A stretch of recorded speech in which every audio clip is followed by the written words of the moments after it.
A'udzubillahi minasyaitonirrajim. Bismillahirrahmanirrahim. Alhamdulillahi rabbil alamin. Nahmaduhu wa nasta'inu wa nastaghfiruh. Wa na'udzu billahi min syururi anfusina wa min sayyiati a'malina. May yahdihillahu fala mudilla lahu wa man yudlil fala hadiya lahu. Asyhadu an la ilaha illallah wahdahu la syarika lahu wa asyhadu anna Muhammadan abduhu wa rasuluh. Subhanaka la ilma lana illa ma 'allamtana innaka antal alimul hakim. Allahumma 'allimna ma yanfa'una wanfa'na bima 'allamtana wa zidna ilma. Allahumma ati anfusana taqwaha wa zakkiha anta khairu man zakkaha anta waliyuha wa maulaha. Rabbi yassir wa la tu'assir, Rabbi tammi bil khair, amma ba'du.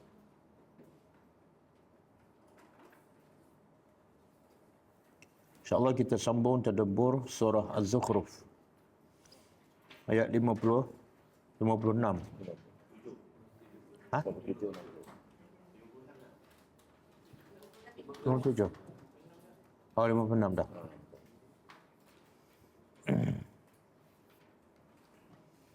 Sebelum tu kita tengok pengajaran yang lepas. Ayat 53.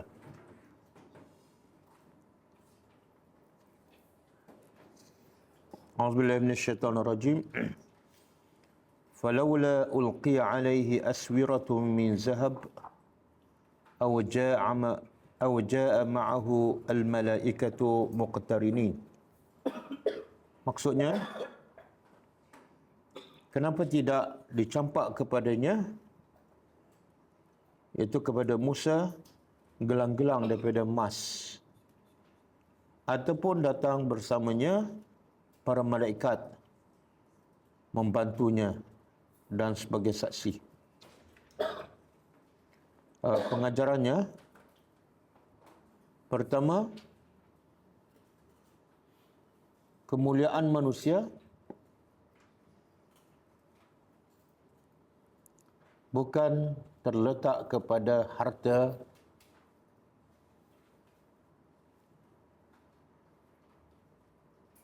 emas dan perak.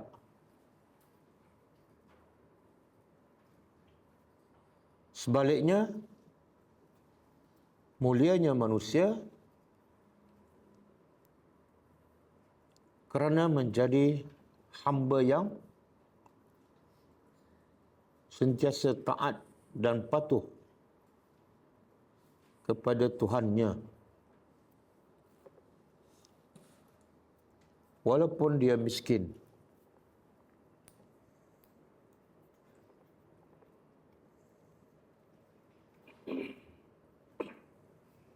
Yang kedua, orang yang beriman kepada Allah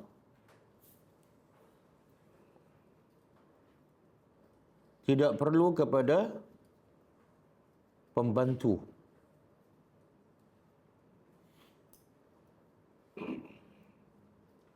Kerana dia sentiasa dijaga dan dipelihara oleh Allah Subhanahu wa taala.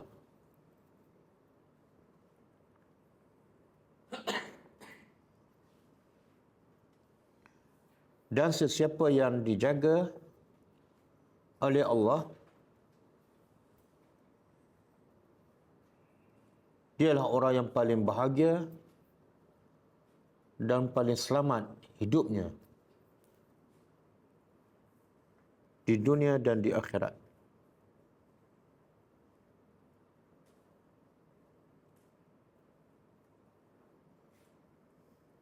Ayat 54.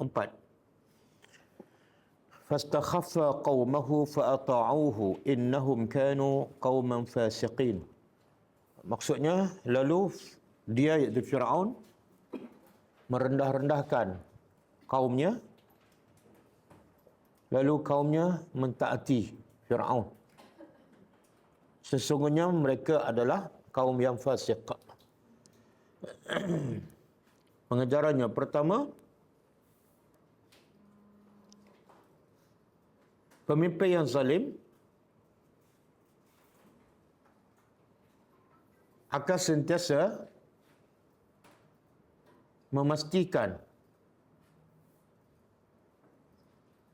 kaum dan rakyatnya sentiasa dalam keadaan bodoh.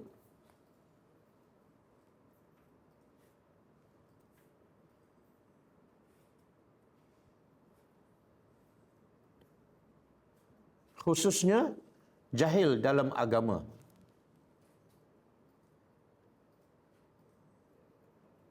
Agar senang untuk mereka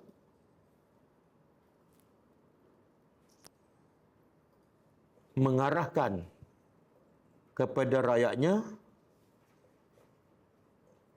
apa saja mengikut kehendak pemimpin.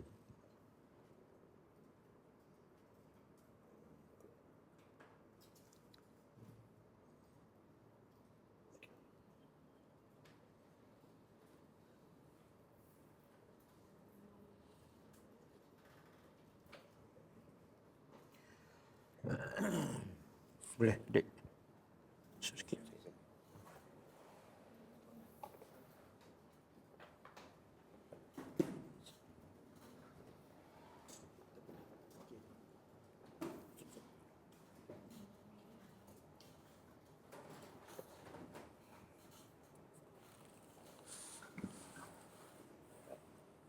Okey, yang kedua,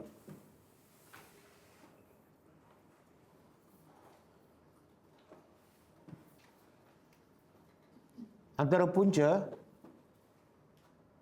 manusia mudah mengikut dan patuh kepada pemimpin ataupun guru walaupun salah adalah kerana dosa-dosa yang mereka lakukan,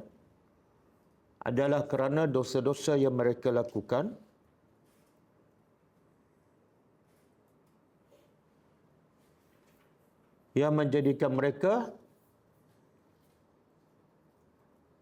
hati keras dan tidak ingin belajar agama.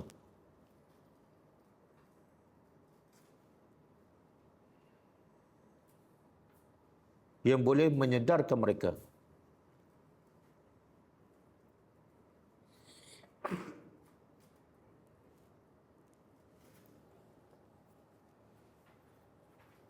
Yang ketiga,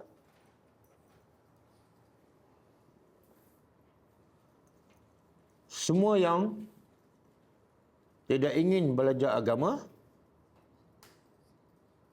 khususnya tidak ingin memahami dan mentadabbur Al-Quran, berpunca daripada hati yang keras.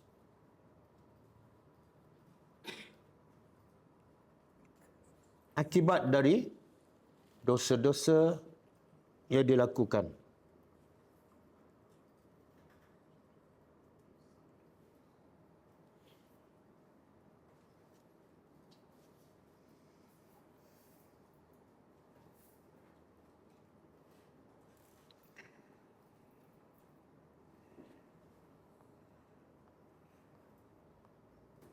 Sebagaimana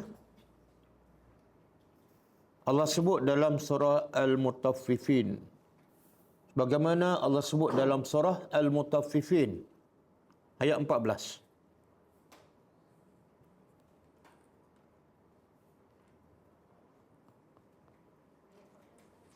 Ayat 14. Surah Al-Mutaffifin ayat 14.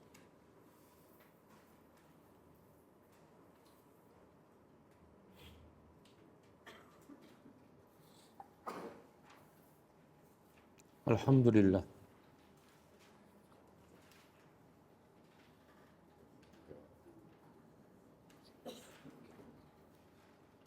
Okey. Ayat yang ke 55. Falamma asafuna falamma asafuna falamma asafuna taqamna minhum fa'aghraqnahum ajma'in. Maka tatkala mereka menjadikan kami marah, lalu kami membalas terhadap mereka, iaitu kami tenggelamkan mereka kesemuanya. Pengajarannya,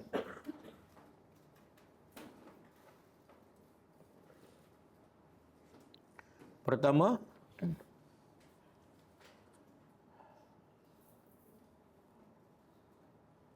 Allah memiliki sifat marah.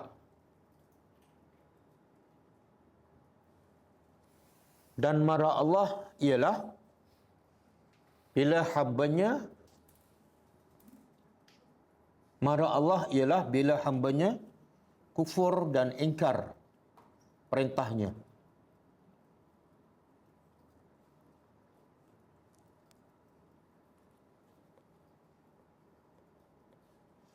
Yang kedua,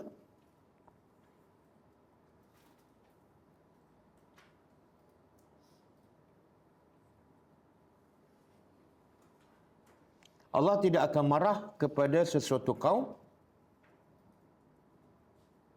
melainkan Allah akan turunkan azabnya kepada kaum tersebut.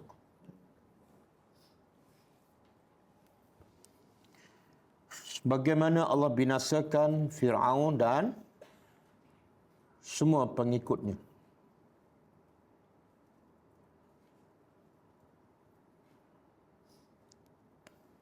Tanpa tertinggal seorang pun.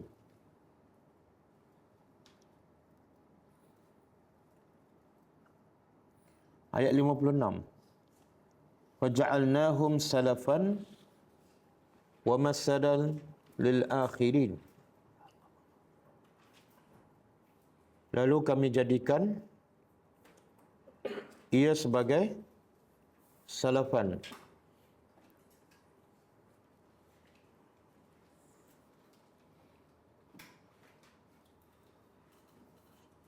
sebagai pendahuluan dalam menjadi contoh kepada mereka yang datang kemudian. Pengajarannya, pertama, tidak ada satu pun musibah dan azab yang Allah timpakan kepada umat manusia di dunia, melainkan semuanya adalah sebagai pengajaran kepada mereka yang hidup.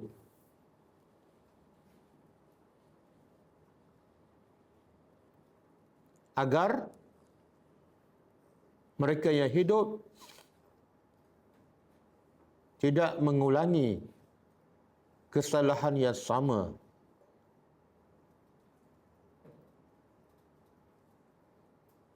yang dilakukan oleh umat terdahulu.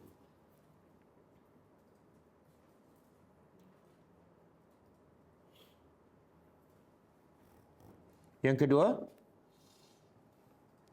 hanya orang yang berakal waras sahaja yang akan sentiasa mengambil pengajaran daripada apa yang berlaku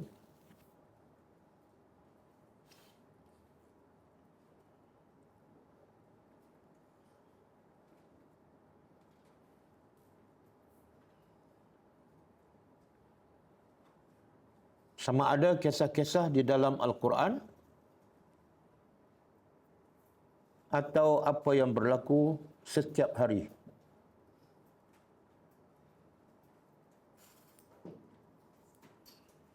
Okey, kita sambut tadabbur.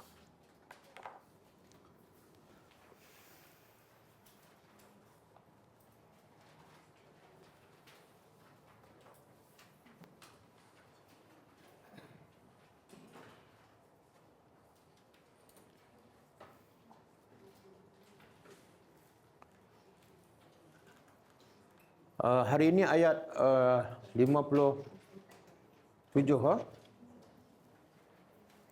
Dia kaitan dengan ayat lepas. Kalau ayat yang lepas, Allah menceritakan tentang sifat-sifat ataupun apa yang dilakukan oleh orang-orang musyrikin terhadap Nabi dan dakwah yang dibuat oleh Nabi.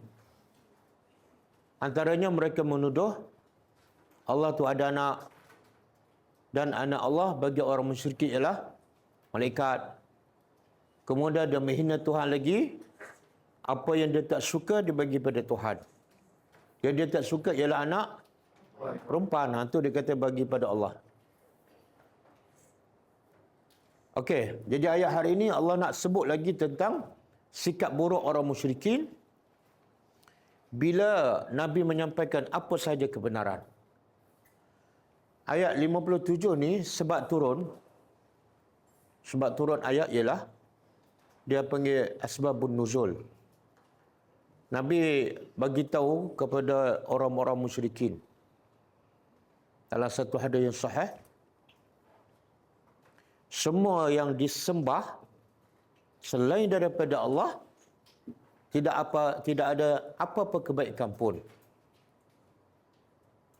Okey? Semua yang disembah selain daripada Allah tidak ada apa-apa kebaikan pun. Apa yang disembah tu tak ada kebaikan. Jadi orang musyrikin pun dengan apa yang Nabi cakap tu mereka jadi seronok. Kenapa? Sebab dia kata, ya Muhammad, kamu kata Isa tu adalah rasulnya, hambanya, tapi Isa juga disembah. Orang musyrikin tahu orang Nasrani sembah Nabi Isa. Jadi bila Nabi kata apa saja yang disembah selain daripada Allah tidak ada sedikit pun kebaikan, maka orang musyrikin menggunakan hujah itu bahawa apa? Bahawa apa? Nabi Isa pun tak ada kebaikan. Macam mana satu sudut kamu kata Nabi Isa Rasulullah, satu sudut yang lain kamu kata apa yang disembah selain daripada Allah tak ada kebaikan, dan Isa antara yang disembah oleh orang Nasrani. Boleh faham? Itu perangai orang kafir. Dia guna ayat dalam keadaan dia tak faham dengan maksud yang sebenar untuk hentam balik Islam. Ada macam tu kan? Jadi dia kata, okeylah, kalau Tuhan kami tak ada kebaikan, Nabi Isa pun tak ada kebaikan, okeylah. Kalau Tuhan kami masuk neraka, Nabi Isa pun okeylah, sama-sama masuk neraka. Boleh faham? Jadi seolah dia nak guna hujah nak hentam balik Nabi. Okey. Bila mereka guna hujah tu, maka turun ayat ni. Ini sebab turun ayat. Kisah yang saya sebut tadi, lepas berlaku kisah tu, turun ayat ni. Allah kata apa? Auzubillahi minasyaitanir rajim. Walamma, dan lama pada ketika mana? Duriba, dibuat apa? Dibuat Ibnu Maryam, anak Maryam. Siapa? Kenapa Allah tak sebut Isa? Kenapa Allah sebut Ibnu Maryam? Kalau kita perasan, bila Allah sebut nama Nabi dalam Quran, semua Allah sebut nama Muhammad, Ibrahim, Yahya, Zakaria, Ayub kan. Tapi bila sebut Isa, sama ada Allah sebut Isa Ibnu Maryam, mesti ada bin. Ataupun Allah sebut Ibnu Maryam sahaja. Kenapa? Sebab Allah nak menafikan tuduhan orang Nasrani bahawa Isa anak Tuhan. Jadi Allah nak highlightkan Isa anak Maryam, Isa anak Maryam, bukan anak Tuhan. Dia buat contoh anak Maryam. Dan ini juga satu kemuliaan, satu bukti apa dah? Satu bukti Allah Maha berkuasa mencipta manusia tanpa bapa. Dan juga sebagai satu kemuliaan kepada seorang wanita, iaitu Maryam. Allah sebut nama dia. Dan ada satu surah namanya surah Maryam. Jadi wanita kalau tak ada suami pun bukan penghalang untuk dia menjadi manusia yang mulia dan hebat di sisi Allah. Betul? Apa yang betul? Okey, masalah sebagai contoh.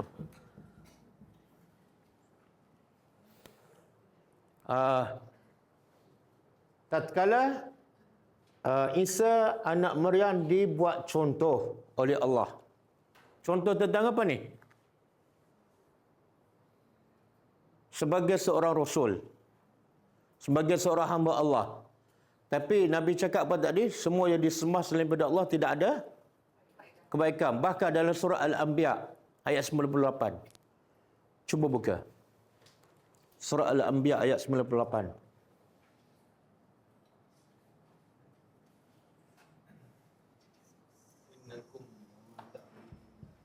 Innakum wa ma ta'buduna min dunillah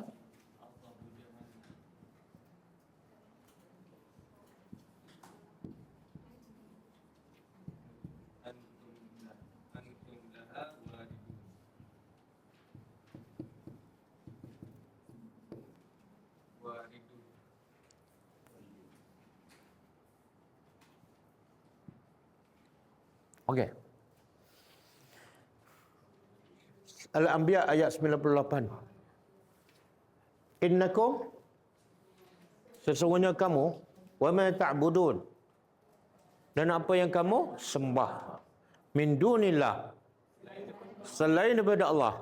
Kamu ni penyembah, dan apa yang kamu sembah selain daripada Allah akan jadi apa? Hasabu jahannam, bahan neraka. Antum, kamu, laha, bagi neraka itu, waridun, akan masuk. Bila turun ayat ni, orang musyrikun pun sama juga melompat. Kenapa? Sebab dia kata yang disembah bukan berhala saja. Ada yang sembah matahari, ada yang sembah bulan, ada yang sembah pokok, ada yang sembah Nabi Isa, ada yang sembah malaikat, ada yang sembah Uzair. Jadi mereka kata apa? Okeylah, semua masuk neraka. Nabi Isa masuk neraka, malaikat masuk neraka. Jadi dia guna ayat ni untuk apa? Untuk apa?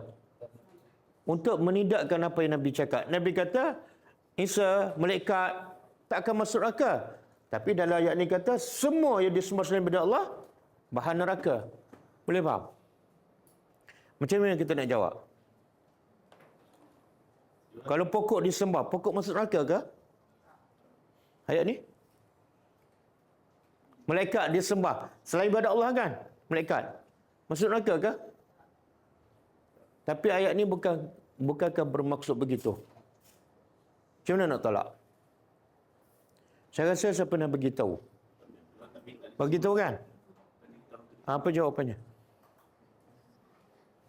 Saya rasa pelajar semua dah lupa. Betul. Tak ada seorang pun ingat. Allah panggil yang disembah, disuruh ke orang sembah je. Dia kata tahu Nabi Isa. Siapa tu? Nabi Isa. Nabi Isa. Tapi kalau malaikat? Mereka kata tak ada orang suruh sembah. Ayat berapa tu?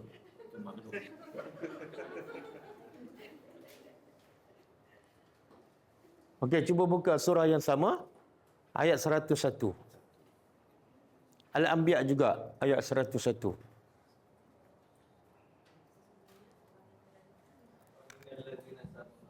Innal ladzi sabaqat lahum minna al-husna ulaika anha mub'adun.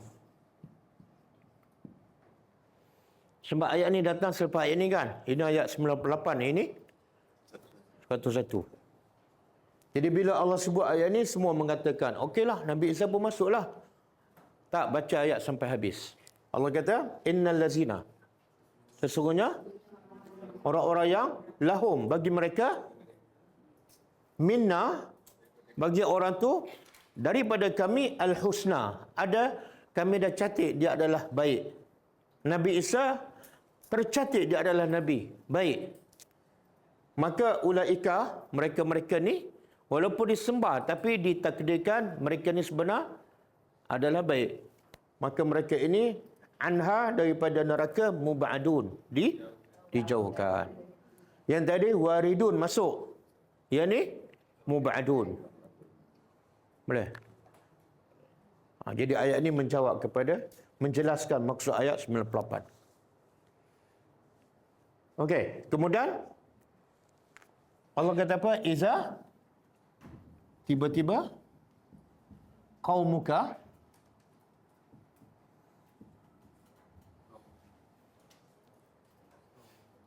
tengok bahasa Arab, kaum dah jadi bahasa Melayu kan? Kaum jadi, tak payah terjemah. Ka apa dia? Engkau kan? Lelaki. Kalau engkau perempuan, ki. Betul kabar je. Ka, ki kan? Kalau digabungkan jadi kaki. Ka untuk lelaki, ki untuk perempuan. Kaum engkau. Engkau ni siapa? Minhu, engkau tu Nabi Muhammad.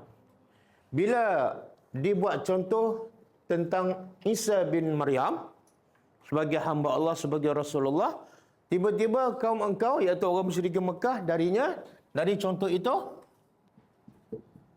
yasidun. Apa ni yasidun?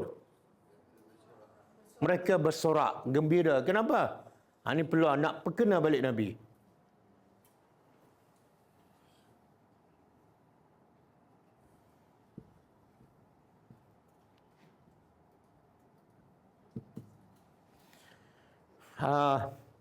Tetapi ada yang hadis saya baca tadi, Nabi kata apa yang disembah selain daripada Allah. Masa tu Nabi cakap apa yang disembah selain daripada Allah sedikit pun tidak ada kebaikan. Masa tu Nabi cakap dengan siapa? Orang Quraisy Mekah. Jadi orang Quraisy Mekah sembah apa? Jadi maksud Nabi yang tak ada kebaikan yang disembah oleh orang musyrik Mekah. Nabi Isa disembah oleh siapa? Nabi tak cakap pasal orang Nasrani. Nabi cakap pasal orang musyrik. Tapi mereka menyalahgunakan hujah Nabi. Okey? Habis. Jadi orang musyrikin bila turun ayat pun dia faham tak? Apa bukti dia faham? Ada reaksi dia, iaitu mereka bersorak. Mana dia faham? Orang muslimin Malaysia faham tak? Ada? Tak faham kan? Bersorak pun tak, senyum pun tak. Yang berlaku mengantuk, kan?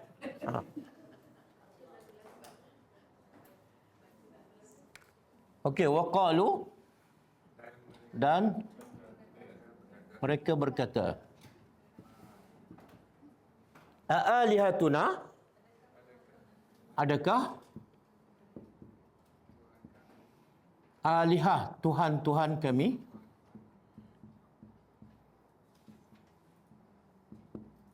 khairun, lebih baik, atau dia siapa ni? Bila Nabi buat contoh pasal Nabi Isa, mereka bersorak. Dan antara reaksi orang musyrikin apa dia? Kalau semua masuk neraka kan? Jadi orang musyrikin tanya, adakah Tuhan-Tuhan kami berhala tu lebih baik daripada Isa? Jawapannya apa? Kalau dijawab Nabi Isa lebih baik. Tapi ayat tadi kata semua masuk neraka. Maka orang kata orang musyrikin tak apalah. Kalau Nabi Isa lebih baik pun tak apalah. Sebab apa? Akhirnya semua masuk neraka. Boleh faham? Mana ada apa tu? Seolah dia nak bagi tu apa? Kalau orang hebat macam Nabi Isa pun masuk neraka, kalau berhala kami masuk neraka, biasalah. Normal lah kan? Kan? Kalau ustaz masuk neraka, kami pelajar-pelajar okeylah. Macam tu kan?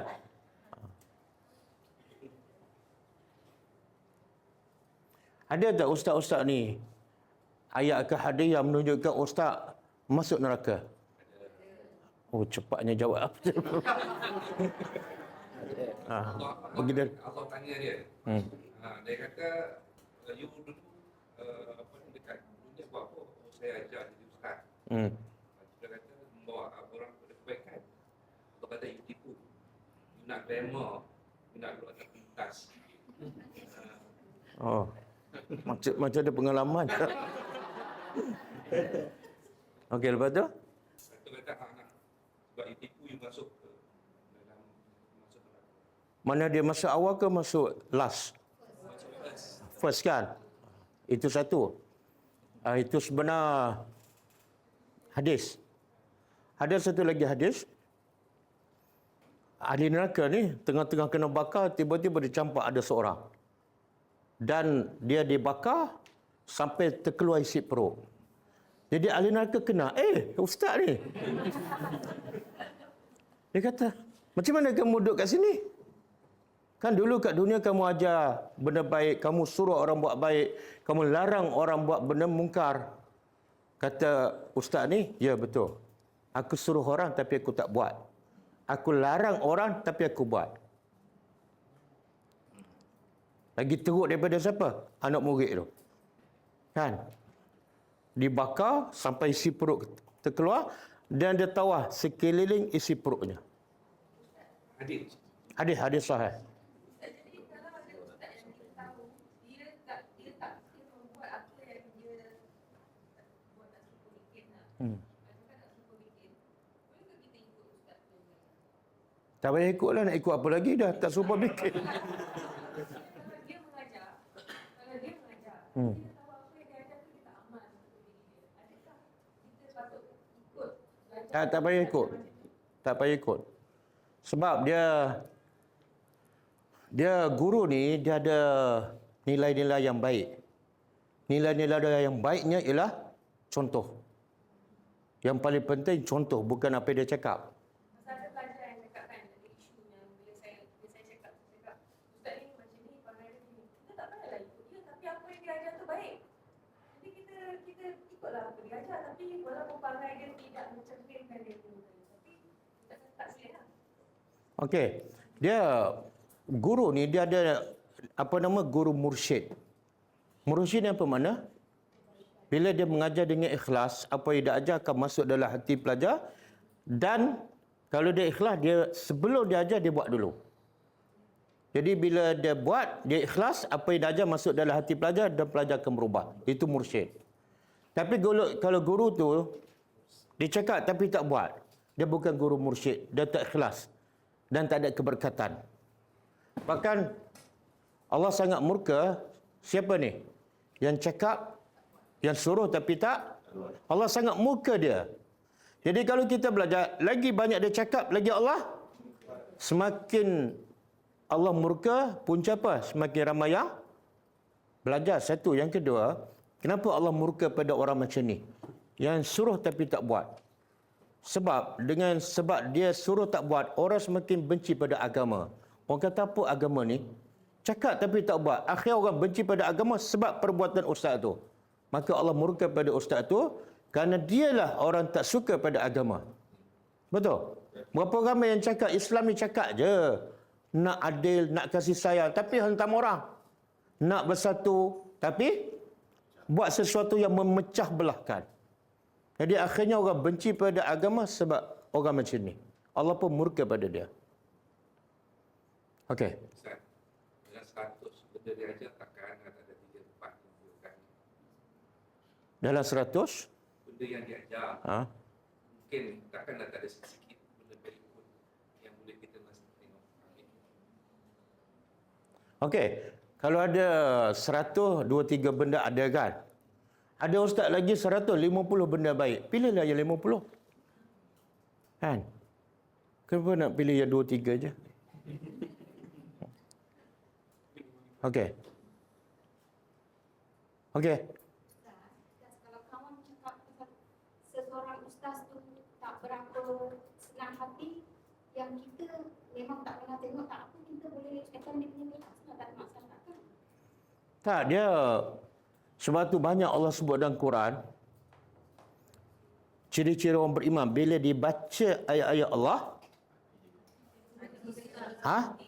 Dibaca ayat Allah. Allah tak kata siapa baca. Allah tak kata bila Rasul baca, bila ulama baca. Allah banyak bawa ayat bila dibaca ayat Allah, maka orang beriman tunduk dan patuh. Imannya bertambah. Kenapa Allah tak sebut siapa yang membaca ayat? Apa pengajarannya?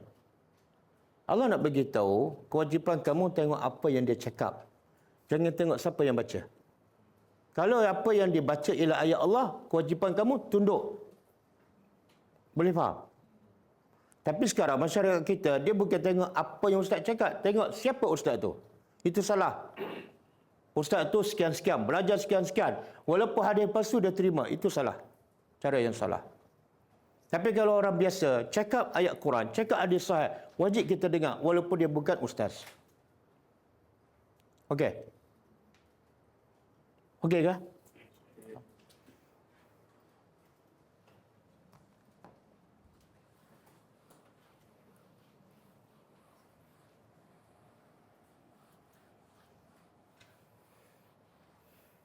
Saya nak tanya, Ghulam ad-Da'wah. Tahu? Kenal? Siapa dia?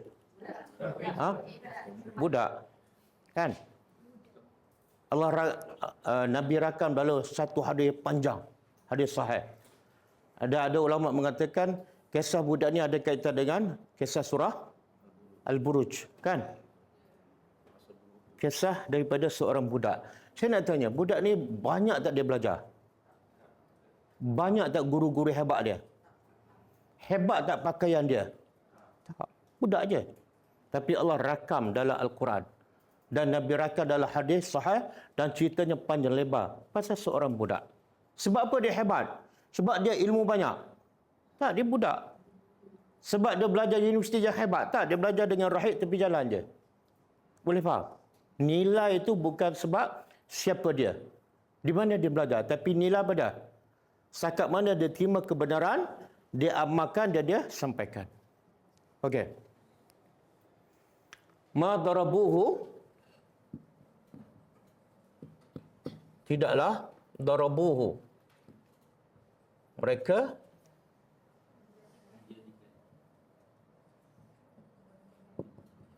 menjadikannya. Nya ni balik pada Isa ibnu Maryam. Tidaklah orang-orang musyrikin menjadikan Isa untuk hentam engkau balik. Laka bagi engkau? Bagi engkau illa kecuali jadala. Jadal apa dah? Jadal. Bantahan. Bahkan mana mereka tak gunakan isu Nabi Isa, mereka semata-mata nak membantah engkau je. Itu perangai orang kafir. Suka membantah. Bahkan Allah kata, balhum, bahkan mereka itu, mereka kaum khasimun yang suka bertengkar. Bertengkar ke bertengkar? Beza tak tengkar dengan tengkak? Kalau tegak. Oh, bertekak ke? Bertekak. Okey. Jadi Allah nak bagi tu pandangan orang kafir. Bila dia bagi apa-apa, dia bercakap apa-apa, dia bukan nak terima kebenaran. Tapi niatnya hanya semata-mata nak membantah dan berdebat. Itu je. Okey. Dari segi Islam, boleh tak kita berdebat? Boleh. Tapi ni macam Allah mencela orang yang suka berdebat. Okey. Orang kafir ni dia suka berdebat tapi nak kebenaran ke nak tegak kebatilan? Ayat tu tercela. Kalau berdebat dengan niat untuk tegakkan kebenaran, dua-dua pihak bersedia untuk terima kebenaran digalakkan. Ada tak dalam Quran para nabi berdebat? Contoh?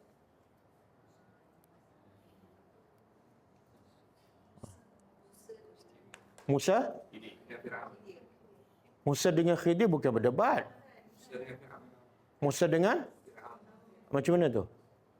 Debat tak?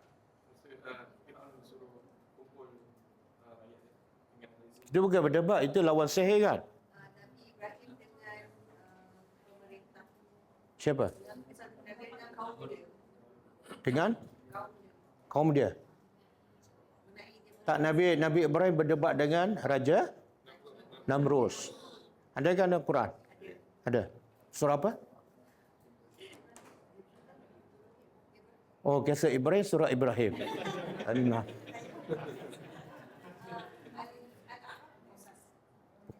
Bukan.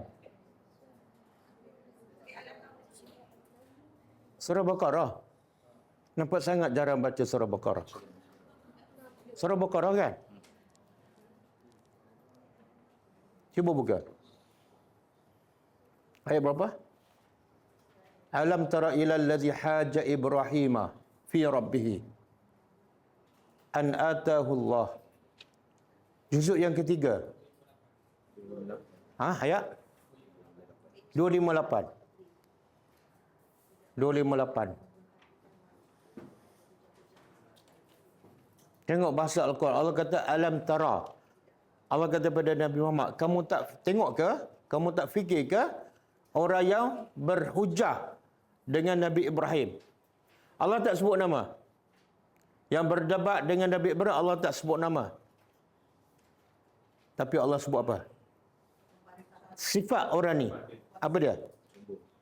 Tak. Allah orang yang berdebat dengan Ibrahim ialah allazi atahullahul mulk. Allah bagi kerajaan. Tengok bahasa Al-Quran. Nama tak penting. Tapi yang penting apa dia? Apa sebab raja ni sombong sampai berdebat dengan Ibrahim yang jelas bawa kebenaran? Apa sebab? Sebab dia ada kerajaan. Biasa manusia ada kuasa, ada kerajaan, dia akan melampau. Jadi Allah sebut punca. Apa debat dia? Bila Namrus bertanya kepada Ibrahim, siapa Tuhan kamu? Ibrahim jawab apa? Tuhan aku ialah yang boleh menghidup dan mematikan. Maka Namrus jawab lagi, berdebatkan. Oh, kalau macam tu aku pun boleh menghidup dan mematikan. Jadi dia ambil dua orang, satu dia bunuh, satu dia biarkan hidup. Bodoh ke cerdik? Tapi Nabi Ibrahim tak kata bodoh. Kita dah kata bodoh dah. Kita yang tak berdebat kata bodoh. Ibrahim yang berdebat, Nabi Ibrahim jaga bahasa. Jadi orang macam kita macam tak sesuai berdebat. Suka menghukum orang bodoh. Apa Ibrahim buat? Dengan hujah bodoh Namrus.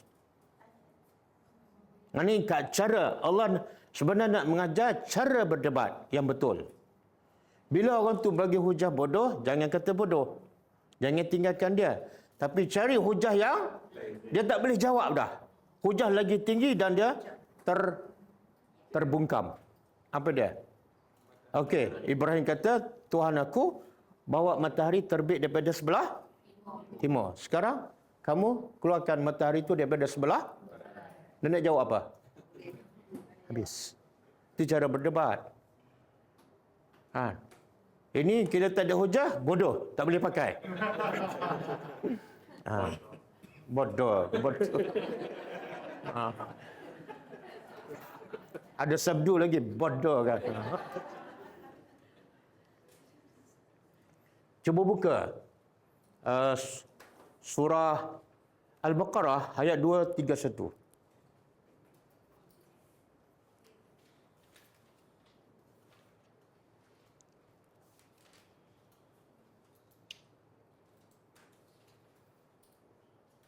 Allah kata apa? Idza sallatumun nisa. Ha? Idza sallatumun nisa. 231. Oh, 31. Oh, bukan.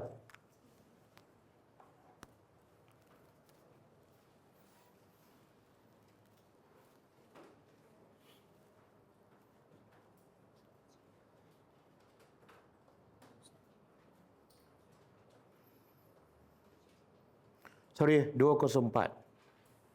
204.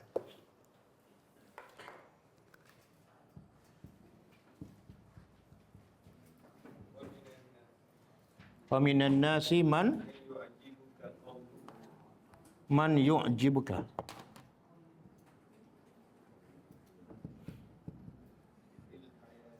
Qawluhu fil hayatid dunya.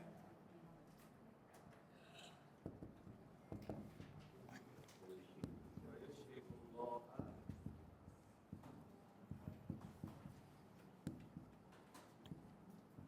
ala ala ma fi qalbihi wa huwa wa huwa aladul khisam. Dah. Okey, cuba terjemah. Wa minan nasi. Tengok Allah nak mencela sifat orang yang ada ni ciri-ciri ni. Wa minan nas, ada sebahagian manusia man yu'jibuka qawluhu. Kata-kata dia menakjubkan engkau. Yu'jibuka qawluhu. Kalau dia bercakap petah, kaki debat, kan? Kalau kamu dengar terpegun. Ada orang macam tu. Tapi dia cakap bab apa ni? Fil hayatid dunya. Pasal bab dunia. Kemudian wa yashhadullah ala ma fi qalbihi wa huwa ada ahli tafsir mengatakan dia sendiri mengatakan apa?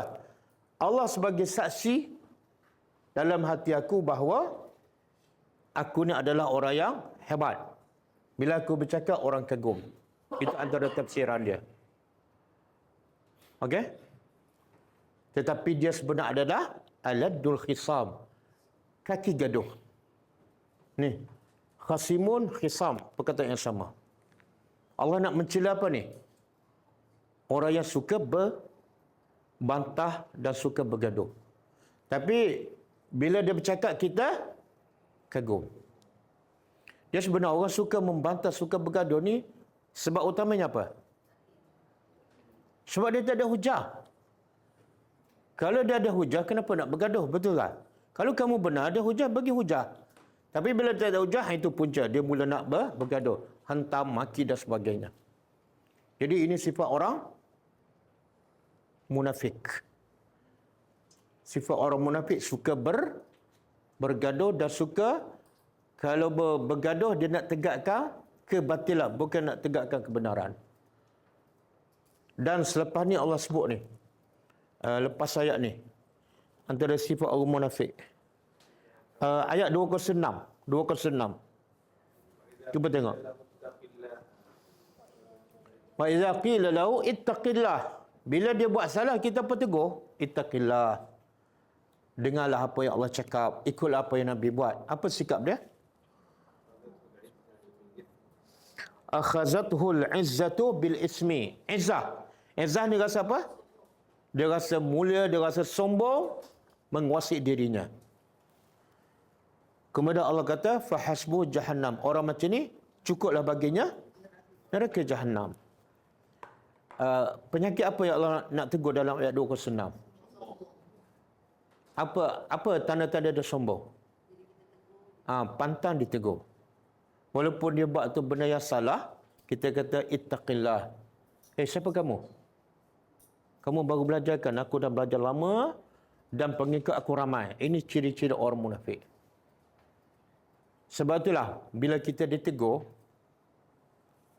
pertama kita ingat siapa? Nabi. Orang yang paling hebat, Nabi. Orang paling mulia, Nabi. Orang yang paling sempurna, Nabi. Tapi Nabi pernah tak ditegur oleh Allah? Siapa kamu yang tak nak ditegur? Betul? Ada tak ayat yang Allah tegur Nabi? Ada. Apa dia? Abasa wa tawalla. Dalam surah Al-Ahzab. Allah tegur banyak. Tiba-tiba kamu ni pantang ditegur. Mana kamu adakah lebih sempurna daripada Nabi? Ada satu hadis. Allah mencela orang yang suka sebelum tu buka surah Ghafir ayat 5.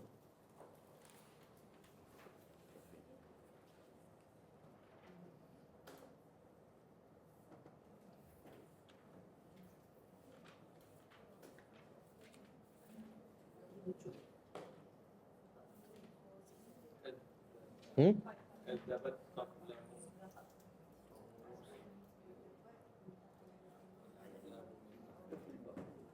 Saya tak nak semua. Bahagian akhir. Cuba cari bahagian yang Allah nak mencela orang yang suka membantah demi untuk tegakkan kebatilan. Cuba cari. Jumpa tak?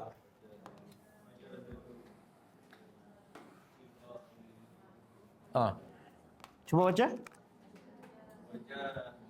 Wajah wajadalu bil batili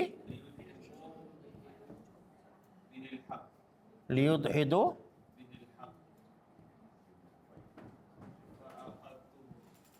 bil haqq.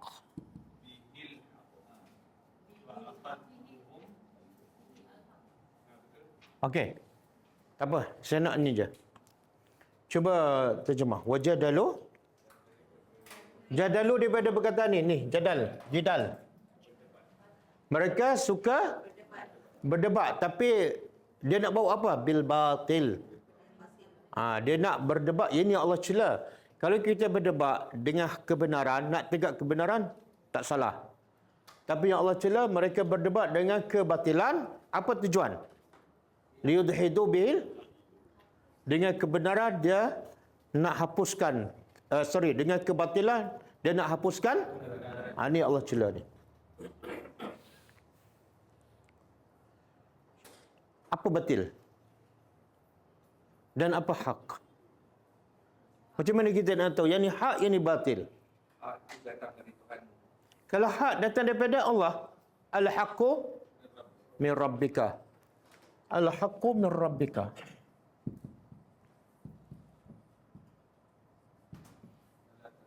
Fala takunanna minal mumtarin. Kebenaran al-haq itu hanya daripada Tuhan engkau. Fala takunanna, maka jangan sekali-kali kamu menjadi minal mumtarin, orang yang ragu-ragu pada kebenaran.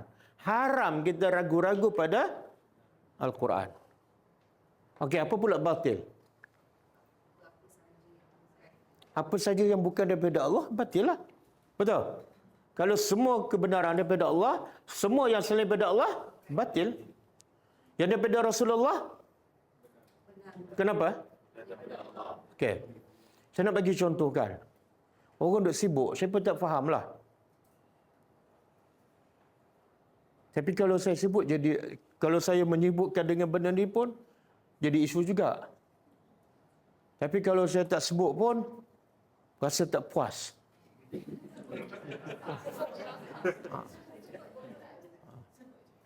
Sebut je. Jangan provoke saya. Okey. Sekarang orang, bukan sekarang lah, daripada dulu lagi sampai sekarang dah sampai bila-bila. Orang bergaduh pasal Allah di mana kan? Okey. Dalil daripada Quran apa dah? Istawa alal arash. Dan hadis jariah mengatakan Allah fi. Okey. Yang satu lagi dia kata Allah fi kulli. Saya nak tanya, yang kata fi kulli makan, siapa cakap? Tak, yang cakap fi kulli makan di mana-mana. Ada tak dalil daripada Quran? Ada tak dalil daripada hadis sahih? Ada tak pendapat daripada sahabat? Seorang sahabat aja, tak nak banyak. Tak ada. Ada tak pendapat daripada seorang tabi'in? Tak ada. Ada tak pendapat daripada 4 imam mazhab ni? Syafi'i, Maliki? Tak ada. Tak ada seorang pun cakap. Tiba-tiba dia nak pertahankan yang tak ada dalil. Boleh faham? Inilah. Berdebat dengan kebatilan untuk menghapuskan yang jelas benar, ada dalil. Benda simple je. Kenapa nak buang masa? Kan? Yang tu ada dalil, yang ni tak ada. Diam. Okey. Jangan potong video ni.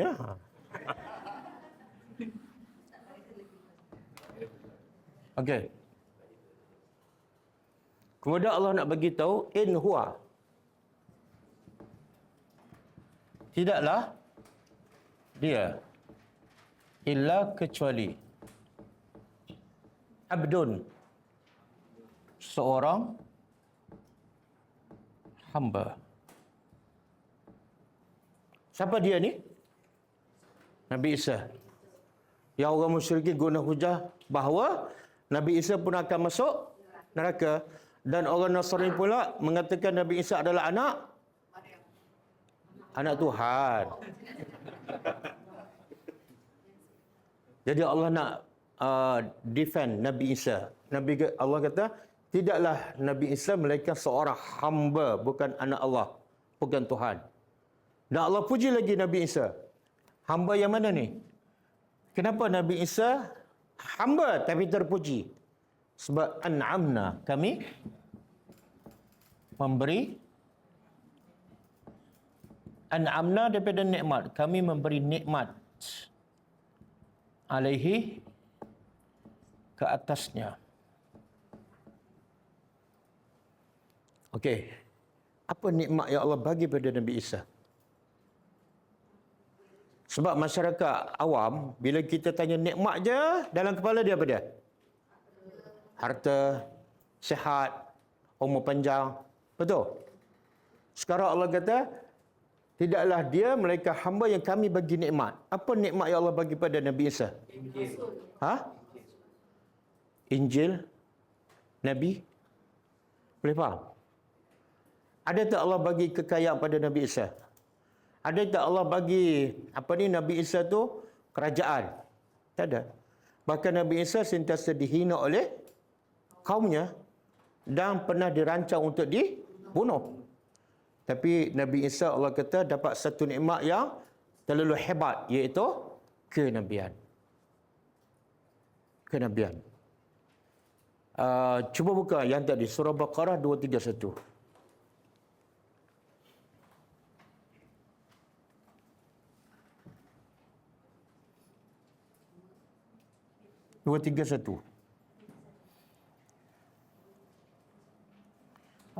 Ambil daripada ayat tu panjang kan? Ambil daripada sini. Wazkuru ni'matallahi alaikum wa ma anzala alaikum minal kitab wal hikmati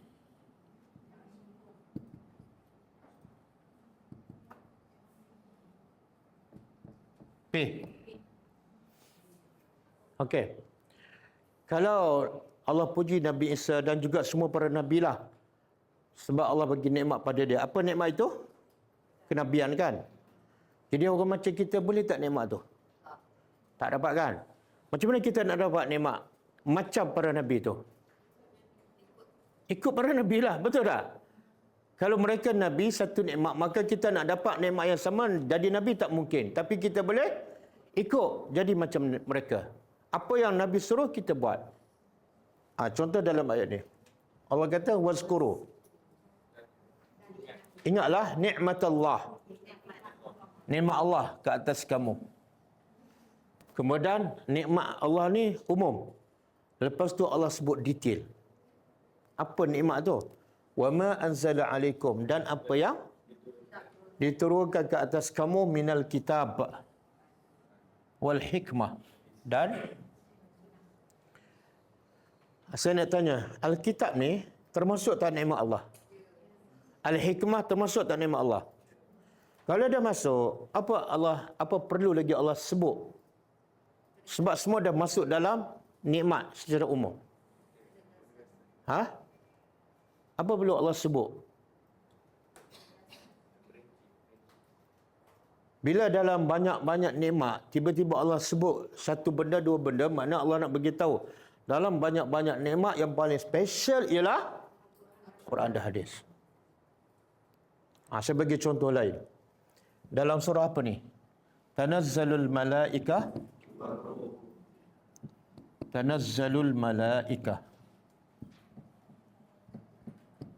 Warruh. Surah apa ni? Al-Qadar. Cuba terjemah. Turun para malaikat. Warruh. Roh apa dia?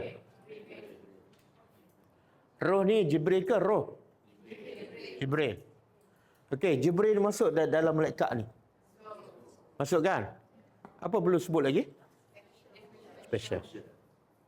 Allah nak beritahu dalam banyak-banyak malaikat yang paling mulia Jibril. Jadi Allah sebut special. Yang ni Quran dah masuk nikmat Allah, hikmah dah masuk. Tapi Allah sebut sekali lagi, dalam nikmat yang paling baik ialah Quran. Boleh faham? Sebab itulah orang macam Luqman. Kenal tak Luqman? Dia bangsa apa? Luqman, Afrika. Dan diceritakan dia adalah asalnya hamba. Adalah orang Afrika. Orang Afrika ni handsome tak? Oh, sedap je. Siap dengan buat muka lagi, Agak-agak kita dengan Bilal siapa masuk syurga dulu?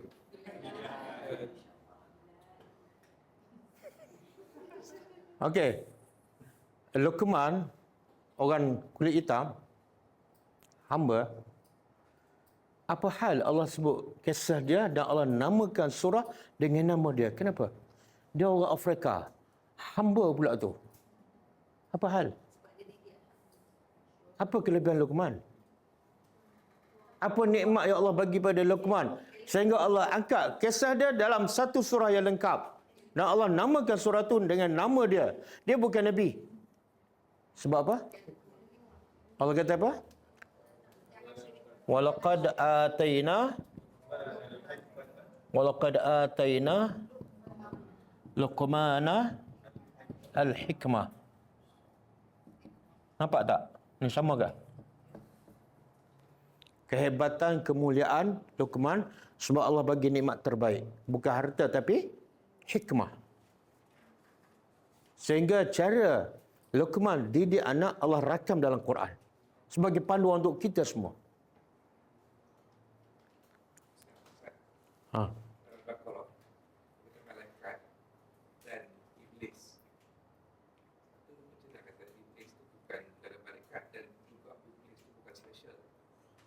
Macam mana? Kan sekarang contoh tadi kan malaikat, lepas tu Allah kata dan iblis. Roh. Yang dalam Al-Baqarah bukan yang kata panggil malaikat dan iblis. Bukan saja iblis, bukan masuk malaikat dan juga dia tak special. Macam dah kita nak. Ayat mana tu? Kena tengok ayat tu. Apa sebab nuzul dia, apa cerita di sebalik tu? Ayat apa tu? Yang kata suruh sujud. Suruh sujud. Wa iz qulna lil malaikati usjudu li adama fasajadu illa iblis. Allah berkata pada malaikat, pada iblis. Masa Allah perintah supaya sujud pada Adam, Allah perintah pada siapa? Malaikat. Allah tak sebut iblis. Wa iz qulna lil malaikah usjudu, sujudlah li Adam, kepada Adam. Tapi bila sujud Allah keluar nama iblis. Fasajadu, maka semua sujud kecuali iblis. Lain ayat tu. Ke ada ayat lain? Ayat itu. Ini lain. Semua sujud kecuali, ada kecuali kan? Yang tadi turun para malaikat dan roh. Lain. Ni Allah nak begitu dalam banyak-banyak makhluk ni, ketika Allah perintah, ada seekor yang degil. Siapa namanya? Iblis. Mungkin orang tanya, Allah suruh malaikat, macam mana tiba-tiba muncul iblis? Perintah pada malaikat, tiba-tiba bila dari segi pelaksana muncul iblis. Siapa boleh jawab?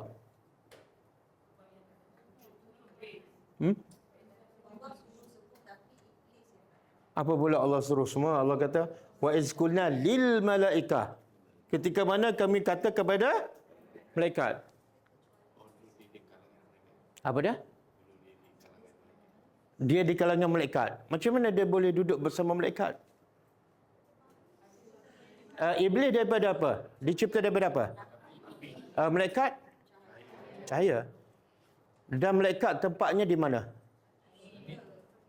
Langit. Iblis? Iblis ni daripada api kan? Maknanya dia termasuk dalam kalangan jin kan? Jin biasa tempat tinggal dia di mana? Laut. Kalau jin duduk kat laut, semua yang kat bumi ni jadi malaikat lah. Semua okey kan? Yang jahat-jahat yang pergi ke laut tu. Tak, center dia, HQ dia di laut. Tapi cawangan dia, di mana ada manusia, di situ ada cawangan iblis. Okey. Ada ahli tafsir mengatakan, masa Allah perintah malaikat, iblis ada kat situ. Dan kata sebahagian ulama, ketika itu iblis ni adalah dia sembah Allah, taat pada Allah, ahli ibadat. Sampai tahap dia boleh duduk bersama malaikat. Tapi mula je Allah nak angkat Adam, ada mula buat hal. Allah nak uji. Adam baru dicipta, tiba-tiba disuruh sujud pada dia. Aku dah ibadat lama. Oh, Allah pinggirkan aku ya. Betul? Macam inilah. Semua dah datang belajar dengan saya lama. Tapi saya tak lantik pun ketua kelas. Tiba-tiba ada pelajar baru datang 2 hari, saya lantik. Apa perasaan yang lain ni? Oh, tak puas hati.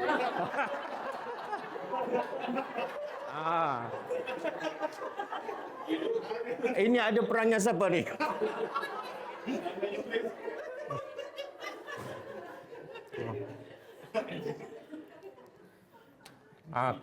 Kena juga tempias.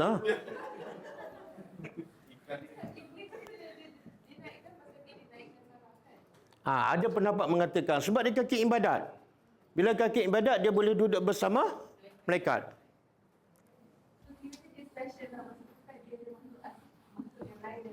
Special. Dia punca dia special tu jadi sombong. Faham tak? Punca dia special jadi sombong. Sebab itulah bahaya bila kita baik sangat. Kan? Bila baik sangat kita akhirnya rasa apa? Patut orang lain pula jahat. Kita rasa apa? Takkan aku masuk syurga seorang-seorang?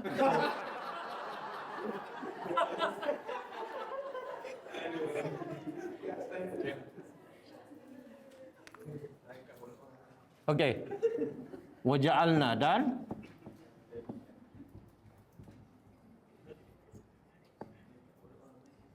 kami jadikannya. Nya tu siapa?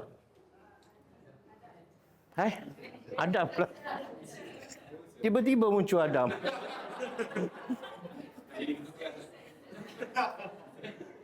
Nabi Isa.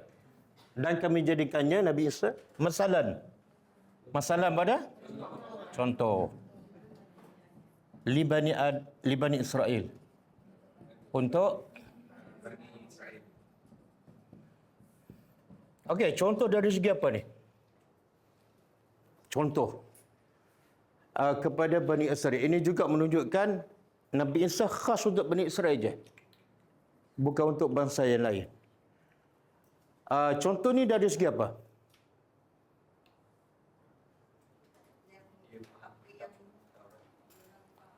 Saya nak tanya, pada Nabi Isa ni, apa yang benda yang paling besar yang kalau kita fikir boleh menyebabkan orang tu beriman kepada Allah? Dilahirkan? Menunjukkan apa? Kehebatan pencipta. Jadi antara kehebatan Allah, tengoklah kepada Nabi Isa. Ini contoh. Dan juga banyak lagi mukjizat Nabi Isa kan boleh apa? Menghidupkan yang mati, boleh merawat semua penyakit yang buta kan? Buta ke sopak, Nabi Isa buat apa je? Silat kan? Ya betul. Itu semua termasuk masalah. Kami jadikan dia boleh bercakap masa baby. Okey. Kemudian habis cerita Nabi Isa. Sekarang Allah nak pergi pula pada satu lagi contoh makhluk Allah yang dijadikan Tuhan oleh orang musyrikin Mekah, iaitu malaikat. walau sya'a, dan kalau kami jadikan, kalau kami kehendaki.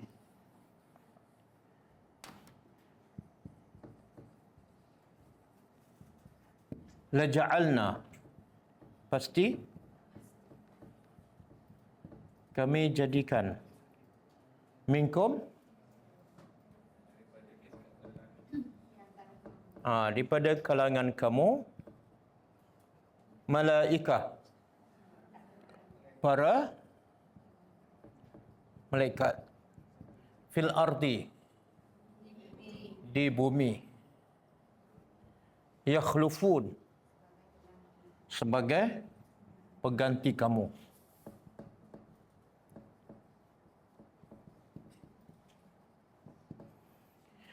Maksudnya Allah nak menolak dakwaan, tuduhan orang musyrikin, iaitu malaikat adalah anak perempuan Tuhan. Jadi Allah kata, kalau kami nak, kami boleh je jadi malaikat ni ramai duduk di bumi dan ambil alih kerja kamu. Sebagai membuktikan lagi bahawa malaikat itu bukan Tuhan. Kalau kami nak, kami boleh buat. Tapi manusia kalau Allah buat apa saja, dia tetap beriman. Sebab apa? Sebab apa? Sombong dan degil. Kalau manusia nak beriman, cukup hanya dengan satu bukti, satu ayat. Cukup. Tapi bila ada 10 bukti tak nak beriman lagi, itu sebenar dia hanya beralasan untuk tidak beriman kepada Allah. Okey. Cukup.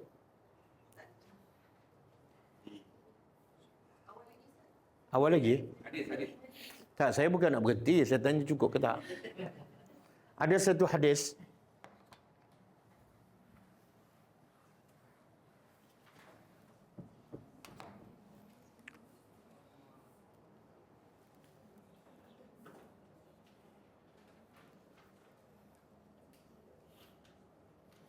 Daripada Aisyah radhiyallahu anha,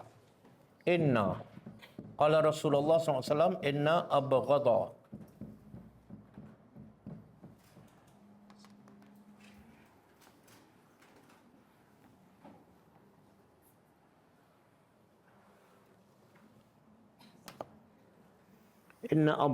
abghadha ar-rijal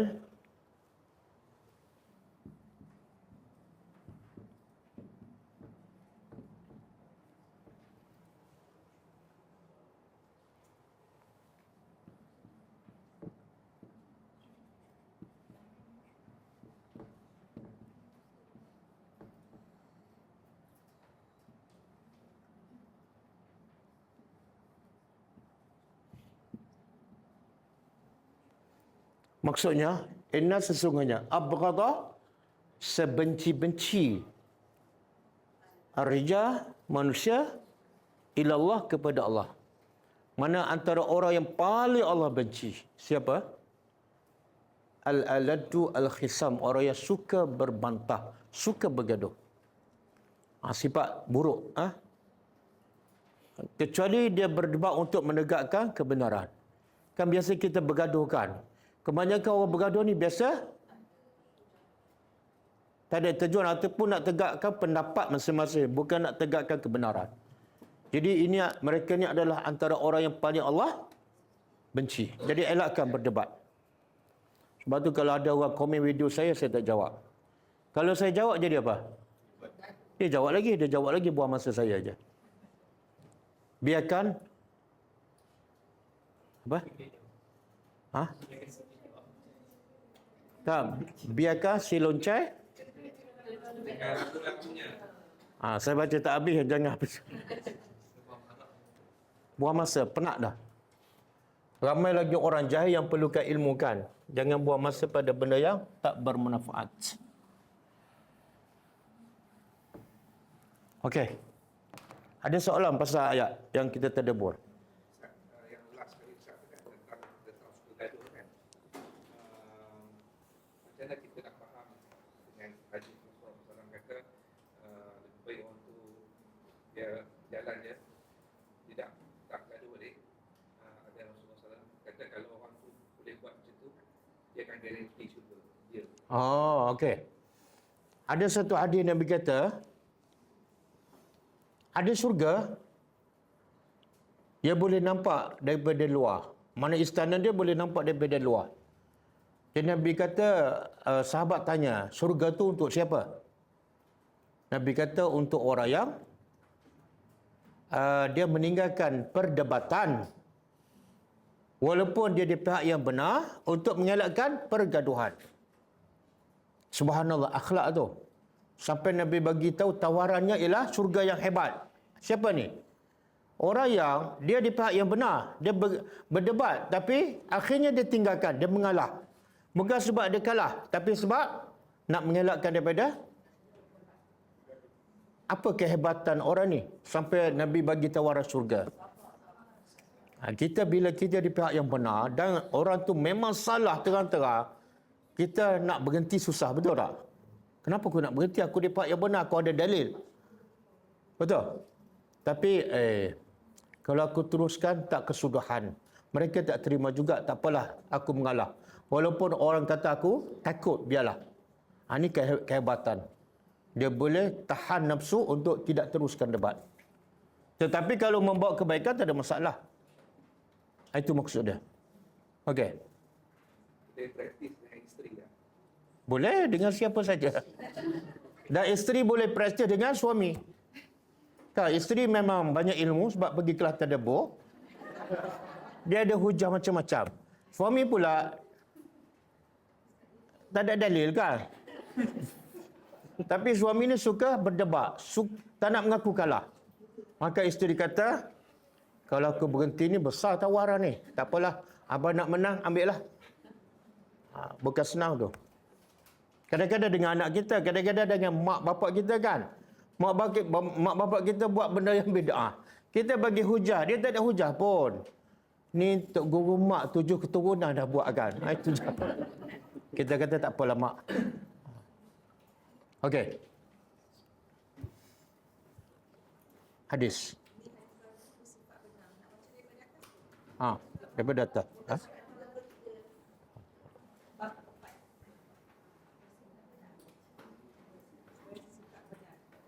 Allah menjelaskan menerusi surah At-Taubah ayat 109, wahai orang yang beriman, bertakwalah kamu kepada Allah dan hendaklah kamu berada bersama-sama orang yang benar. Allah menjelaskan menerusi surah Al-Ahzab ayat 35, sesungguhnya orang Islam lelaki dan perempuan, orang yang beriman lelaki dan perempuan, orang yang taat lelaki serta perempuan, orang lelaki dan orang perempuan yang benar, orang lelaki dan orang perempuan yang sabar, orang lelaki dan orang perempuan yang khusyuk, orang lelaki dan orang perempuan yang bersedekah, orang lelaki dan orang perempuan yang berpuasa, orang lelaki dan orang perempuan yang memelihara kehormatan mereka, serta orang lelaki dan orang perempuan yang banyak menyebut nama Allah. Allah menyediakan untuk mereka semuanya keampunan dan pahala yang besar. Allah menjelaskan di surah Muhammad ayat 21, ketaatan dan perkataan yang baik yang diredai Allah apabila perang diwajibkan, seandainya mereka bersifat jujur kepada Allah dengan mematuhi perintahnya, tentu yang demikian itu baik untuk mereka. Manakala hadis berkaitan dengan sifat benar, Abdullah bin Okey. Itu hadis pertama kan? Okey, sekarang kita masuk bab apa? sifat benar. Bercakap benar. Tajuk pertama apa dia? Ikhlas kan? Taubat. Bertaubat. Ikhlas. Dua taubat. Yang pertama, ikhlas. Makna innamal a'malu binniyat. Benda yang paling asal dalam amalan kita ialah niat yang ikhlas. Yang kedua, taubat. Kalau kita betul-betul ikhlas nak balik kepada kebenaran, syarat kedua, kena taubat dengan dosa-dosa yang semua. Sebab antara yang menghalang kita balik pada hidayat dan beriman ialah dosa. Dosa penghalang. Jadi yang kedua, kena bertaubat. Kemudian, bila dah bertaubat, kita pun nak berubah, nak jadi baik. Masa tu ujian besar datang. Kena sabar. Lepas dah sabar, kadang-kadang kita ada buat, tapi kadang-kadang kita berlakon tak benar, kan? Jadi masuk bab yang keempat iaitu bila kamu betul-betul ikhlas, betul-betul bertaubat, betul-betul nak berubah, jangan berpura-pura. Bercakap. Kadang-kadang dia berdusta ni dalam dua bentuk. Ataupun benar ada dalam dua bentuk. Satu dalam bentuk percakapan. Yang kedua dalam bentuk amalan. Penulis ni bagi yang pertama pada ayat Al-Quran.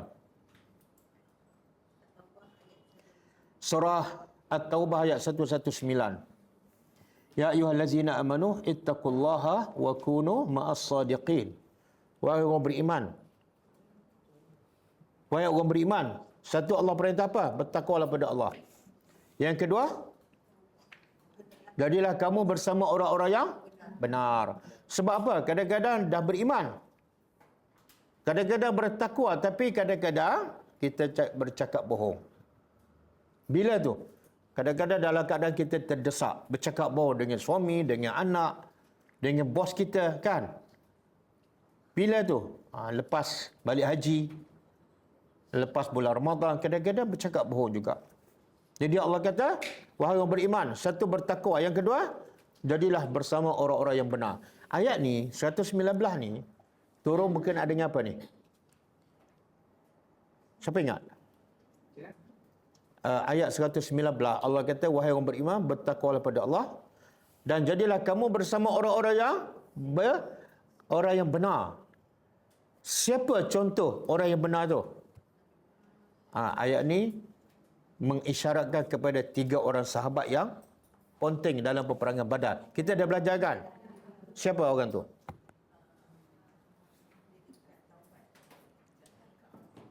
Siapa orang tu? Ka'ab bin Malik. Lagi? Hilal bin Umayyah. Lagi? Murarah bin Rabi'. Oh, ingat kita tengok nota.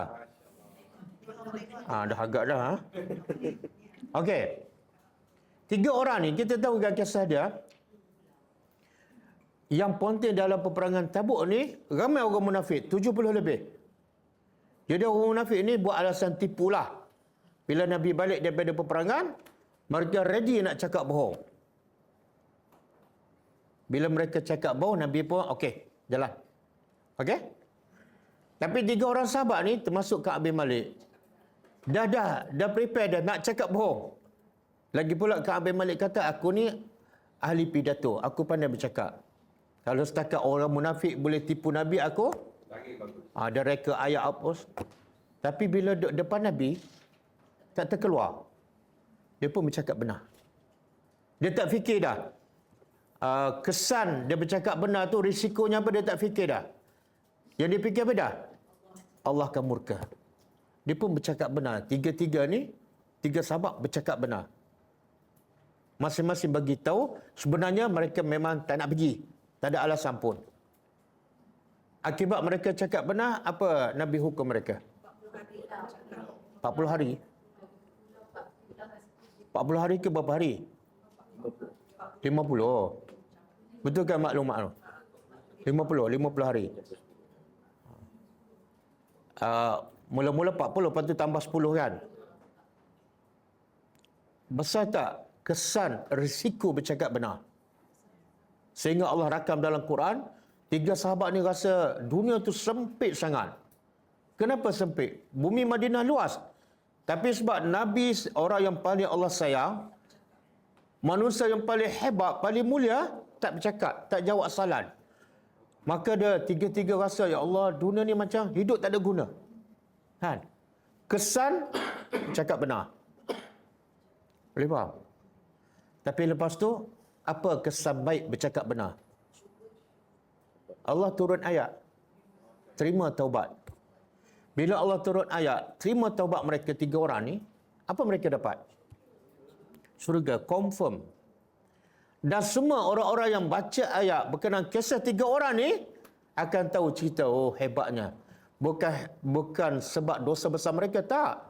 Kehebatan mereka ialah sampai Allah turun ayat boleh dibaca oleh siapa saja yang mengesahkan taubat mereka diterima. Hebat tak? Punca apa? Cakap benar. Batu ayat ni Allah kata, wahai orang beriman, bertakwalah pada Allah dan jadilah bersama orang-orang yang cakap benar seperti 3 orang ni. Apa risiko sekalipun, jangan cakap bohong. Sebab kita ni kadang-kadang bila terperangkap, terdesakkan, kita tak fikir dah Allah murka tu. Yang kita fikir beda. Oh, iyalah kadang-kadang denda kan. Jumpa polis. Bawa laju. Kita 300 ni. Saya biasa tak laju. Ini kali pertama je. Pada tiap hari laju. Kan?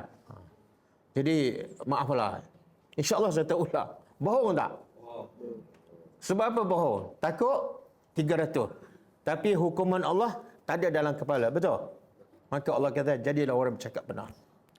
Kadang-kadang, bila kita bercakap benar, okey. Boleh tengok, baguslah dia ni tak takut. Berani kerana benar.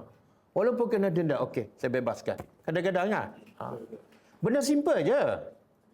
Kadang-kadang kita, kenapa tak datang kelas? Ali yang masuk hospital. Padahal yang masuk hospital tu jiran dia, bukan dia.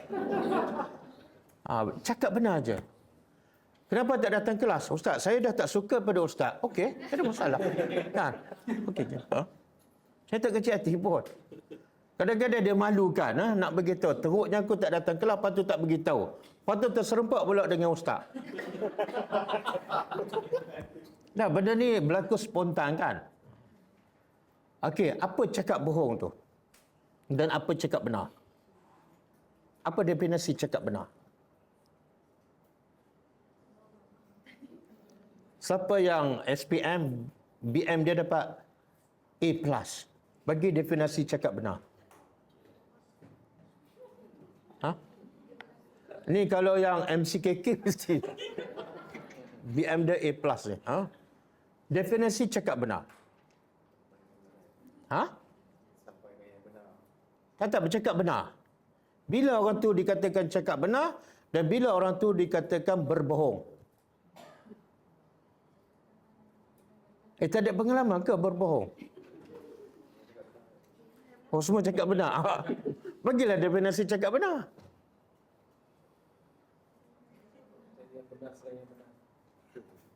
Okey, definisi benar ialah apa yang dia cakap selari dengan hakikat sebenar. Contoh, kita kata hari ini adalah hari Jumaat. Betul tak hari Jumaat? Bercakap benar.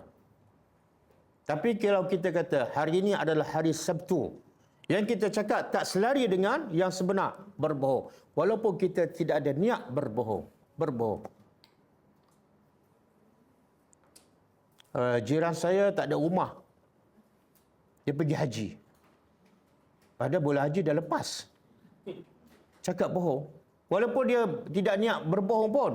Terlintas je terus dia cakap. Tak ada niat pun. Dia adalah berbohong. Sebab definisi berbohong, apa yang kita cakap tak sama dengan yang sebenar. Berbohong. Kenapa lewat datang? Dia ada jam. Padahal dia datang memang turun lewat. Betul kan? Berbohong. Dan hukum berbohong, ulama kata dosa besar. Dosa besar. Bukan dosa kecil. Sebab tu orang beriman tak akan berbohong. Tak akan berbohong. Tak akan berbohong. Bila nak bercakap, dia kadang-kadang ada yang berbohong tanpa niat. Orang tanya spontan dia jawab. Masuk dalam kepala terus. Tengok-tengok tak betul pun. Dan dia tak ada niat pun. Dikira berbohong. Boleh faham? Lepas tu bila orang tanya, fikir dulu. Oh, saya tak tahu. Habis. Saya tak tahu. Minta maaf. Kita kena biasakan cakap tak tahu. Tapi jangan pula yang tahu kata tak tahu, berbohong juga. Saya tak tahu. Awak tak tahu semua? Ya, semua saya tak tahu. Berbohong juga. Ustaz, kalau kita on the way.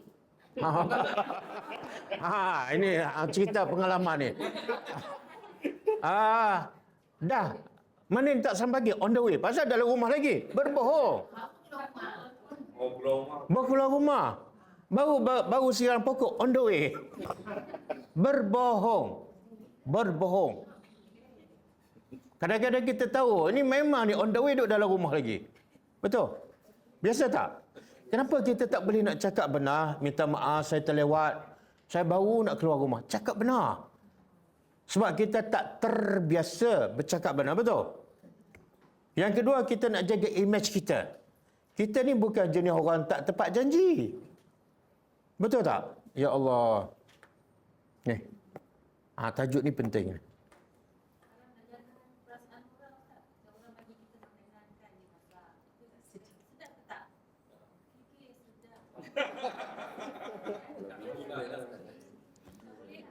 Dia itu ada dua penyakit tu. Dua penyakit kena rawat sekaligus. Satu penyakit, bila dia bagi makan dia suka bertanya sedap tak? Jangan tanya. Kadang-kadang punca orang bertanya kita terpaksa sebab nak jaga hati dia. Faham tak? Sebab tu cara terbaik dalam Islam, bila kita buat baik, lupa terus kebaikan. Saya bagi makanan minggu lepas, sedap ke? Dia ingat lagi sampai seminggu kan? Mana tak ikhlas. Jadi biasakan bila kita bagi makan atau buat baik, jangan tanya, okey tak saya bantu awak? Jangan. Kadang-kadang dia memang tak okey, tapi aku cakap tak okey, dia tak bagi kan? Dua-dua berbohong kan? Okey, bila orang tanyalah, katalah dia tertanyakan, kita nak jawab apa? Nak jawab apa? Makanan katalah tak sedap kan? Kita kata okey. Okey bukan mana sedap. Okey tu bolehlah makan. Okey, tapi jangan jawab bolehlah kan? Okey, bukan mana sedap. Jangan kata okey sedap. Berbohonglah. Kalau isteri masak. Dah berapa tahun ni? Kalau baru kahwin, seminggu masak, tak sedap, boleh berbohong. Ada hadis kan? 3 tempat boleh berbohong. Salah satunya percakapan antara suami dengan isteri. Contoh, baru kahwin, isteri masak, masin sangat. Tapi isteri tanya, okey tak? Okey. Tak payah Masya Allah lah. Kalau sebut Masya Allah, dia akan sentiasa masin. Kata okey. Walaupun kita berbohong. Sebab apa? Nak jaga hati dia. Tapi kalau dah 5 tahun macam tu, jangan cakap okey lah. Cakap terus terang lah. Sebenar masakan kamu okey, cuma terlebih garam je.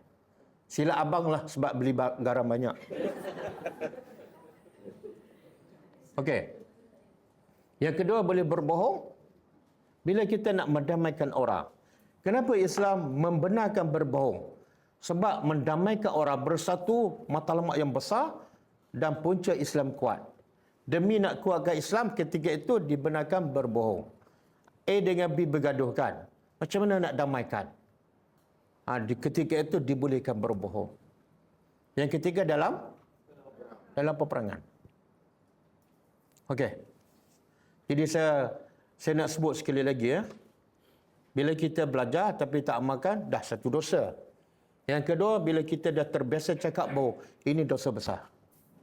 Ya, bila manusia berbohong sekali, dia akan berbohong yang kedua, yang ketiga untuk menutup bohong yang pertama tu. Dia tak akan berhenti. Jadi latih diri kita bercakap benar walaupun malu, walaupun nampak imej kita tak baik. Sebenarnya, bila kita cakap benar, sebenarnya imej kita sangat mulia di sisi Allah. Macam 3 orang tadi. Kan? Sampai Allah turun ayat menghargai kebenaran mereka. Okey.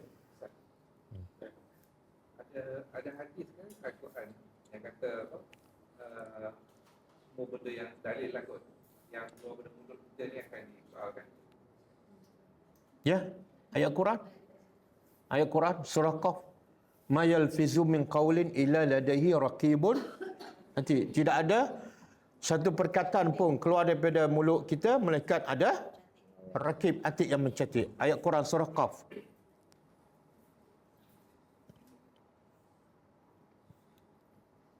Okey. Jadi berbohong ada 2. Satu dengan perkataan macam tadilah. Yang kita cakap tak sama dengan realiti. Yang kedua, berbohong dengan perbuatan. Macam mana berbohong dengan perbuatan? Mulut tak bercakap. Apa yang dia buat tak sama dengan dalam hati. Contohlah, dia pergi solat. Tapi dalam hati dia rasa tak suka pada solat. Itu berbohong.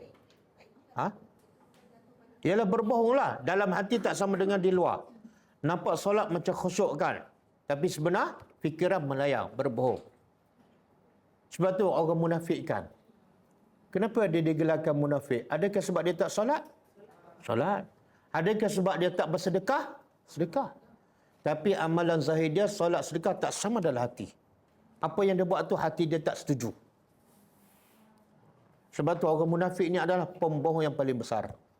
Orang munafik pembohong paling besar. Dari segi apa? Perbuatan. Amalan tak sama dengan zahir. Okey. Kadang-kadang kita baca Quran. Sebab apa? Sebab Ramadan. Kan? Kita tak cerita pada Quran pun. Itu termasuk berbohong. Buktinya, lepas Ramadannya kita tinggal terus. Tak buka. Kita berbohong dengan Allah. Berpura-pura cintakan Al-Quran. Kita pergi masjid bulan Ramadan. Sebelah bulan tak pergi. Kita berbohong. Amalan nampak macam okey. Tapi hanya di bulan Ramadan.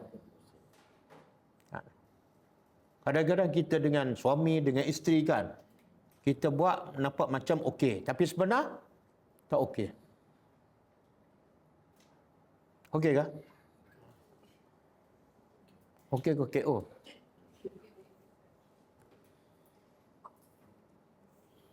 Ini dia panggil apa ni? Dia panggil apa ni? Akhlak. Berapa ramai yang belajar tapi tak ada akhlak. Selalu bercakap bohong dengan anak, dengan suami, dengan mak bapak, dengan kawan. Dah jadi kebiasaan baginya. Okey. Kemudian,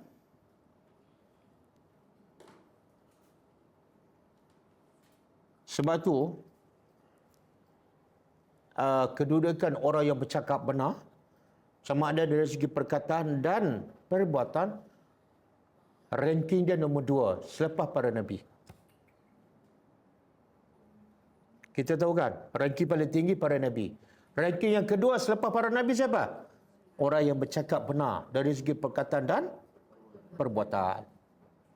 Ada dalil? Ada dalil? Buka surah An-Nisa.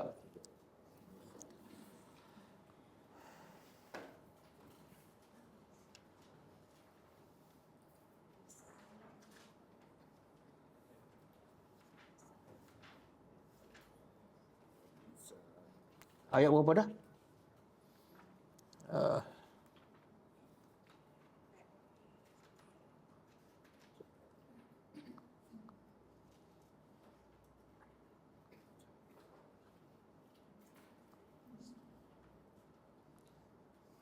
$69.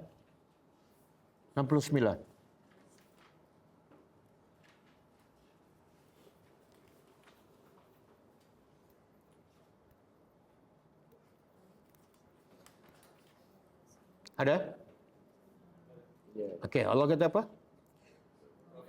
Wa man yuti'illaha, siapa yang taat pada Allah dan Rasul, fa ulaika, maka mereka itulah bersama orang-orang yang Allah bagi nikmat pada mereka. Siapa? Yang pertama, An-Nabiyyin, para nabi. Yang kedua, ranking kedua. Selepas para nabi je terus orang yang bercakap benar dan perbuatannya benar. Yang ketiga barulah syuhada. Siapa syuhada? Maknanya antara A, dia mati syahid dalam peperangan. B, tak mati syahid tapi sentiasa benar perkataan dan perbuatan. Mana lebih tinggi? Mana lebih tinggi? Orang yang cakap benar walaupun tak mati dalam apa? Sebab itulah, siapa manusia yang terbaik selepas Nabi? Abu Bakar. Abu Bakar dia mati syahid? Tak. Tapi kenapa dia jadi orang kedua, orang pertama selepas Nabi? Sebab Sebab ada sifat as-siddiq. Kan? Orang digelarkan dia as-siddiq. Apa bila orang gelarkan Abu Bakar as-siddiq? Dia membenarkan dari segi perkataan dan perbuatan. Apa yang Allah cakap semua benar. Walaupun nampak macam tak masuk, semua yang ada bila Nabi balik daripada Isra dan Mi'raj. Heboh satu Mekah bahawa Nabi pergi tak sampai satu malam. Pergi malam tu ke Baitul Maqdis, naik ke langit, turun balik sampai ke Mekah sebelum subuh. Orang musyrik kata apa? Penipu besar.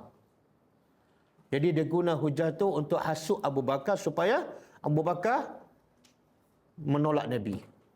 Bila diberitahu pada Abu Bakar kata, siapa yang cakap? Nabi.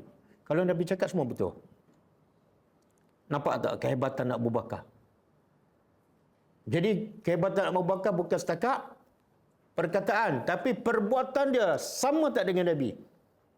Itu kehebatan.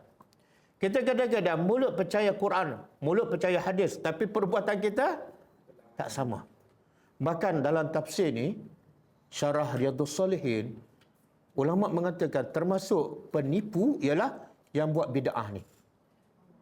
Yang buat bid'ah penipu dari segi apa? Perbuatan. Mulut dia cinta Rasul. Dia sambut melidur Rasul, tapi perbuatan dia menidakkan apa yang dia cakap. Betul? Ni penipu ni. Bukan saya cakap, ulama. Mulut cakap cinta Nabi, bila tengok amalan, tak ikut pun. Itulah penipu. Samalah. Gendang untuk apa ni?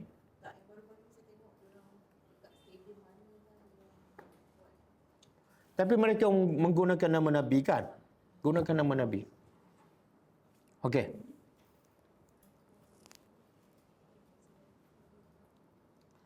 Kita nak bacakan satu hadis. Oh, masa dah habis. Hari ni panjang ni. Hari ni panjang. Ni boleh betul ke boleh? Minggu depan lah.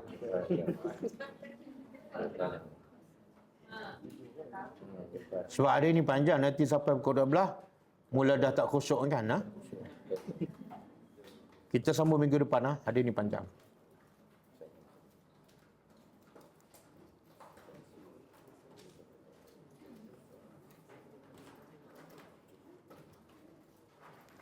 Siapa lagi? Orang yang tadi Abu Bakar lelaki kan. Ada wanita yang Allah gelarkan dia ranking nombor 2 selepas Nabi. Tapi dia wanita. Siapa? Tak. Allah gelarkan dia Siddiqah. Kalau Abu Bakar As-Siddiq sebab lelaki. Kalau perempuan Allah gelarkan dia As-Siddiqah, perempuan. Allah sebut dalam Quran. Siapa? Kan?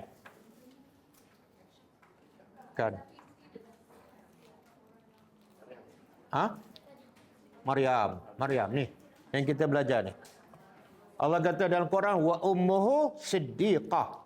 Mak kepada Isa adalah sifatnya siddiqah, membenarkan. Allah uji apa pun dia benarkan.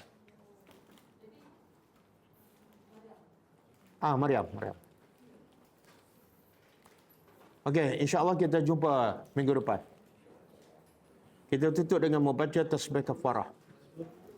Subhanakallahumma wa bihamdika asyhadu an la ilaha illa anta astaghfiruka wa atubu ilaik. Assalamualaikum warahmatullahi wabarakatuh. كتاب الله ترق جنانه وتنى العظيم